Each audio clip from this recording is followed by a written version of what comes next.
Saya pernah ngapal satu doa Ustaz. Kalau ada salah tuh Rabbana Ma'idatan Sami kayak sering tak dibawa tuh lupa dah. Waktu itu saya bawa Rabbana yang isinya itu Ustaz tentang ya Allah turunkanlah makan dari langit dan menjadi tanda hari besar dia Ustaz. Hari raya Ustaz. Dulu pernah saya ngapal Ustaz, saya bawa ada orang yang negurkan kata beliau tuh itu doa tidak usah dipakai walaupun di Al-Quran karena itu doanya umat Nabi Musa, karena pada diturunkannya makanan untuk jadi tanda bahwa itu hari rayanya. Mohon penjelasan Ustaz, apakah boleh dipakai untuk umat, karena redaksi doa itu minta diturunkan rezeki dari langit yang pada diturunkannya pada hari itu rezeki itu jadi hari rayanya Ustaz. Sedangkan kita kan hari raya ada tersendiri Ustaz.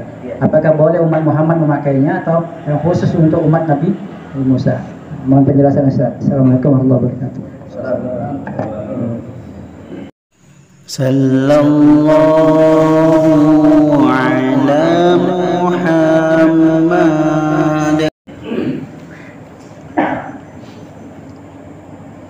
Di Yaman, di Hadramaut itu ada seorang Sayyid, bangsanya Ba Makhramah. Beliau disebut dengan Syekh Umar Ba Makhramah. Syekh Umar Ba Makhramah ini orangnya dermawan sekali. Beliau itu selain rajin ibadah, rajin sedekah. Kalau udah sedekah Pak, ngasihkan orang itu kadang tak mikir dia. Untuk dirinya sendiri kadang tak mikir. Syekh Umar nih. Dengan istrinya beliau itu kerjanya Pak jual gorengan. Jadi ada apa yang digoreng dijual gitu. Istrinya yang menggoreng, Syekh Umar Ba Makhramah ini yang jual. Cuma Syekh Umar Ba Makhramah ini beberapa kali jual itu duitnya tak sampai dengan istrinya. Kemana? Bukan dimakan sendiri Pak. Kalau ada orang minta tuh diberi. Jadi misalnya bawa dagangan gitu, bawa gorengan, ada orang minta diberi, ada orang minta diberi gitu. Kalau dapat duitnya dipinta orang diberi. Marah-marah istrinya. Karena istrinya udah tak sabar dengan kondisinya begitu itu, suaminya begitu, diingatkan istrinya ya diam, dia tak ada gak. Meskipun istri marah-marah ngamuk-ngamuk, diam ya Syekh Umar Ba Makhramah ini. Karena udah tak sabar, udah memuncak ketidaksabarannya itu, akhirnya sampai keluar bahasa pengusiran, diusir oleh istrinya. Udah, tak usah tinggal di sini lagi, keluar kamu dari sini. Akhirnya Syekh Umar Ba Makhramah ini bingung, jalan tak tentu arah, sampailah pikirannya mau diam di sebuah gua. Cuma ketika sampai di gua itu, Syekh Umar Ba Makhramah ini tak sengaja ada penghuni di gua itu, 2 orang yang sudah diam di situ. Karena merasa malu, Syekh Umar Ba Makhramah tak masuk, diam dia di luar sampai menunggu orang itu keluar, nanti baru masuk kan. Cuma anehnya ketika Syekh Umar Ba Makhramah ini menyaksikan, meneliti, orang ini Pak kalau makan doanya begini, ya Allah bibarakati Syekh Umar Ba Makhramah anzil alaina ma'idatan minas sama, turunkanlah hidangan makanan dari langit. Turun tuh Pak makanan itu. Tak tahu datang dari mana. Makanan itu ada. Dia mengutip doa, Rabbana anzil alaina ma'idatan minas sama takunu lana 'idan li awwalina wa akhirina wa ayatan minka warzuqna wa anta khairur raziqin. Itu cerita Nabi Isa, umat Nabi Isa, Hawariyun itu. Orang Hawariyun, kelompok Nabi Isa itu minta kepada Nabi Isa mukjizat, bukti. Kalau memang engkau ini Nabi, wahai Nabi Isa. Nabi Isa itu kan tak punya rumah Pak. Nabi Isa itu tak punya tempat tinggal, pindah-pindah Nabi Isa itu. Nanti tempat siapa pindah ke daerah mana, datang lagi. Maka perwujudan Nabi miskin, contoh Nabi miskin itu Nabi saya itu tadi tak punya rumah. Cuma kita nak niru Nabi Isa ini tak bisa. Nabi Isa tak punya rumah tuh karena memang tak punya istri, Pak. Iya, oh kita tak punya istri, tak punya rumah, susah juga nak tinggal di mana. Ini Nabi Isa memang belum beristri, sampai sekarang belum beristri. Beliau masih hidup dan belum beristri. Masih jomblo lah bahasa kita. Nanti menikah di akhir zaman, setelah tugasnya membunuh Dajjal selesai, beliau menikah, punya anak, wafat, dimakamkan di samping Nabi Muhammad SAW. Itu keyakinan kita Ahlussunnah wal Jamaah. Akhirnya Syekh Umar bin Makhrumah ini masuk, Pak, karena ada makanan masuk dia. Masuknya bukan karena nak makan, penasaran dengan Umar bin Makhrumah tadi. Tadi saya dengar engkau nyebut nama orang Umar bin Makhrumah. Kenapa nyebut begitu? Sebelum kamu makan, sebelum dihidangkan makanan ini. Kata orang yang di dalam gua itu, Pak, saya diberitahu oleh guru saya bahwa di Hadramaut ini ada orang yang bernama Umar bin Makhrumah, itu walinya Allah. Maka saya berdoa menyebut nama dia supaya Allah memberikan makanan kepada saya. Dia mikir, Pak, perasaan setahu dia yang nama Umar bin Makhrumah itu cuma dia. Tak ada orang lain gitu di situ. Akhirnya dia coba. Kata dia, karena lapar, ya Allah, diberkati Syekh Umar bin Makhrumah, anzil alaina ma'idatan minas sama, turunkan hidangan makanan dari langit. Ketika dia doa, tak turun, Pak. Kok orang yang tadi itu doa turun, sedangkan dia doa tak turun. Tak turun. Akhirnya nanya dengan dia, nanya dengan ini. Sebenarnya Syekh Umar bin Makhrumah itu di mana rumahnya? Diberitahu. Oh, rumahnya di kampung ini, gang ini, rumah ini. Semua yang disebutkan tadi itu, Pak, yang disebutkan tadi itu, ternyata rumah dia. Rumah dia. Akhirnya untuk membuktikan Syekh Umar bin Makhrumah itu siapa, dia pulang lagi, Pak, sesuai dengan rute yang disebutkan itu. Nama kampung ini, gang ini, rumahnya ini. Ternyata setelah diselusuri sampai kepada titik itu rumah dia. Cuma yang aneh, ketika dia sampai ke rumahnya, istrinya tuh berubah. Tak macam kemarin, galaknya minta ampun, suka marah-marah. Ini malah lembut, senyum, bahagia gitu. Aneh sih Umar bin Makhrumah. Ada dua keanehan. Satu, istrinya berubah. Kedua, ketika dia berdoa menirukan orang tadi itu, tidak dikabul. Maka malamnya beliau bermimpi, diberi petunjuk. Yang petunjuk itu istrinya yang jawab. Kata istrinya, Bang, saya ini mohon maaf, saya yang kemarin, berapa minggu yang kemarin suka marah tuh, saya ini dapat petunjuk dalam mimpi. Katanya, kalau abang pengen, kalau suamimu pengen jadi wali, kamu marahi dia. Nanti suamimu itu sabar dan kamu jadi wali, dan suamimu itu jadi wali.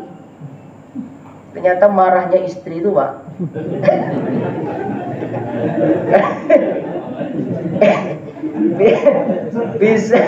bisa menjadikan suaminya itu waliullah. Yang penting sabar aja. Sabar aja gitu. Oh iya, sabar. Jadi diangkat jadi wali oleh Allah itu bukan karena marahnya istrinya, tapi karena sabarnya. Makanya saya marah-marah, kata dia. Ternyata istrinya tuh wanita solehah, tahu gitu. Kalau dia marah karena betul-betul ingin mengangkat derajat suaminya.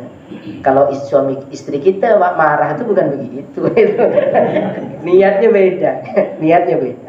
Yang kedua, kenapa doa dia tidak dikabulkan? Begini, Ini pelajaran dalam ilmu tasawuf, bahwasanya tak ada manusia itu bisa ngatur Allah, Pak. Allah itu ketika orang minta itu berai kada berai itu urusan Allah. Satu. Kedua, dan orang wali itu tak ada kemampuan mendatangkan makanan dari langit. Tak ada. Orang wali itu dia hanya minta, dikabulkan atau tidak itu haknya Allah. Maka di situ sebuah pelajaran dalam ilmu tasawuf pada ulama pada zaman itu, bahwa jangan menjadikan wali itu sebagai Tuhan. Orang wali itu bukan Tuhan. Dia kekasih Allah. Dia tidak bisa mendatangkan makanan dari langit. Buktinya Syekh Umar bin Makhrumah minta sendiri tidak dikabulkan oleh Allah. Nah, sampai begitu bahasanya dari ilmu tasawuf. Nah, apa kaitannya dengan doa tadi? Boleh-boleh saja, tidak apa-apa.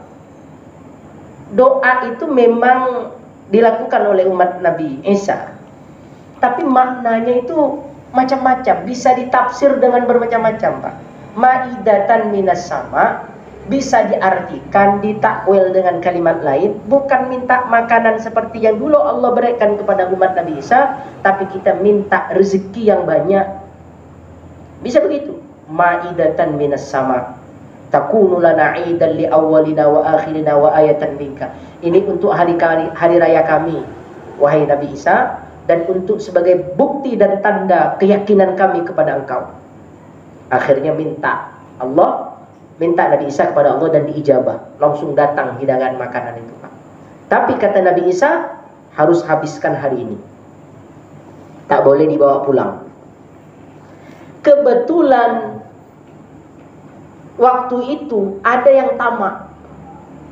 Dilihat makanannya tak pernah ada di rumah macam itu, Pak. Malah masukkan kantong dia. Dibawa balik pula. Bawa balik. Padahal Nabi Isa merintahnya harus habis hari ini. Makan hari ini, tak boleh bawa pulang. Dibawalah pulang. Dimakannya. Yang begitu itu dikutuk juga oleh Allah Subhanahu wa taala pada waktu itu. Ada dalam tafsir Jalalain itu. Karena melanggar perintah Nabi. Dulu itu, Pak, kalau melanggar perintah Nabi mesti begitu. Dikutuk oleh Allah. Jadi kalau kita membaca doanya tidak apa-apa. Di Quran itu tak ada doa yang dilarang untuk kita baca. Meskipun itu doanya Nabi Musa. Bahkan doa Nabi, banyak doa para Nabi itu, Pak. Rabbin surni 'alal qaumil mufsidin, doa Nabi Lut. Rabbana la taj'alna ma'al qaumidh zalimin, doa Nabi Harun. Rabbis shrah li sadri, doa Nabi Musa ketika mau menghadap Fir'aun. Berarti kalau itu karena dulu Nabi Musa membacanya untuk menghadap Fir'aun, nah sekarang ini masa kok kita ceramah, taruhlah ceramah menghadap jemaah, kita baca Rabbi Shrahli berarti menganggap jemaah itu Fir'aun, Pak. Waduh, bahaya itu.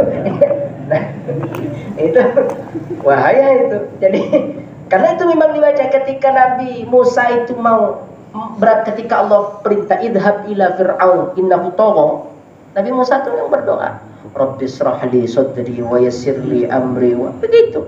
Itu doa Nabi Musa. Jadi banyak Fir'aunnya berarti itu. Banyak. Qala Rabbi shrahli. Apalagi biasanya kok di sekolah anak-anak suruh baca begitu, Pak. Baca doanya, kata gurunya. Qala Rabbi shrahli sadri. Jadi kalau anak-anak baca begitu, siapa Fir'aunnya? Oh, gurunya dianggap Fir'aun itu repot itu. Jadi tidak begitu.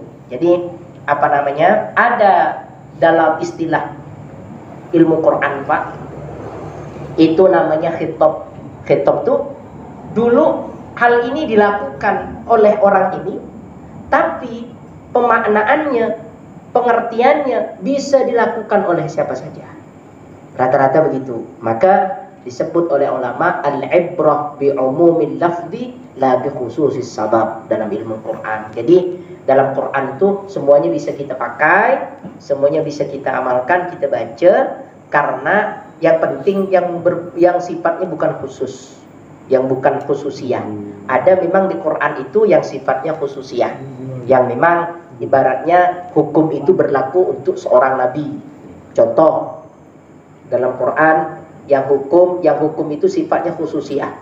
Wa allaisa lil insani illa ma sa'a. Tidak ada bagi manusia itu, artinya tidak akan dapat pahala manusia itu kecuali apa yang telah dia perbuat. Mengacu kepada ayat ini berarti kalau kita berdoa untuk orang lain tak ada gunanya, Pak. Karena yang berguna bagi orang itu hanya doanya diri sendiri. Tapi ayat ini wa allaisa lil insan illa ma sa'a, ini kata para ulama khususiyah, khusus umat Nabi Musa dan Ibrahim. Kalau umat Nabi Muhammad tidak lagi ini. Jadi di Quran itu ada yang hukumnya khususiyah, ada yang hukumnya umumiyah. Itu macam-macam sudah dibahas. Kalau yang tadi itu tidak khususiyah, semua kita boleh mengamalkannya, boleh membacanya. Tapi jangan diartikan, jangan dibayangkan lalu turun ceper dari langit gitu, Pak. Di kebun lapar, saya nak coba-coba membaca doa ini, kata dia. Mintalah dari Allah, ma'idatan minas sama, kata dia, turunkan dari langit.